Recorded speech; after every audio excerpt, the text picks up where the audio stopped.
এ রানক্স, কি ব্যাপার বলো তো? এত তাড়াতাড়ি বিয়ে ডিসিশন? তুমি তো হেভি ফাস্ট দৌড়চ্ছ। বিয়ে তো একবার লাইফে করাই উচিত, তাই না?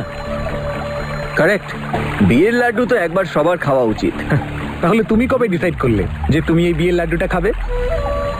যখন আমি একটা গোটা দিন অনন্যার সঙ্গে কাটালাম, আমি কিছু বললাম আর ওর অনেক কিছু শুনলাম, আর তারপর আজকেই ডিসাইড করলাম যে আমরা এঙ্গেজড হব।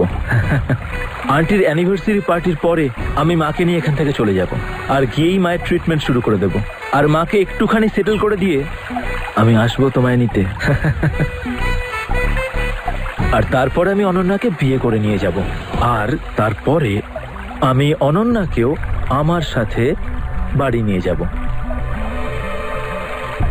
যেখানে আমরা দুজনে মিলে আমার মায়ের খেয়াল রাখবো। এমন খেয়াল রাখবো যা হয়তো আজ অব্দি কোনো ছেলে তার মায়ের হয়তো রাখেনি।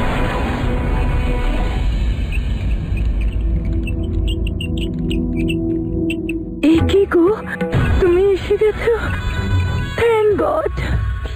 এসো এসো এসো এসো, সাবধানে। সত্যি ভগবানের অশেষ কৃপা, তুমি আমাদের অ্যানিভার্সারির আগেই বাড়ি ফিরে এসেছো। তুমি জানো, তোমার জন্য একটা খুব বড় সারপ্রাইজ ওয়েট করছে। এমন একটা সারপ্রাইজ যেটা তুমি কখনো কল্পনাও করোনি।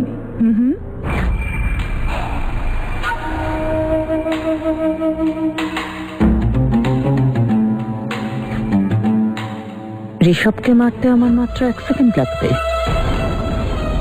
যদি তুমি ওকে জ্যান্ত দেখতে চাও তাহলে নিজের মুখটা বন্ধ রেখো, বুঝেছ? ঋষভ, তাড়াতাড়ি নিয়ে আয়, তেষ্টা পেয়েছে। দে, আমি খাওয়াচ্ছি। হ্যাঁ, নাও না।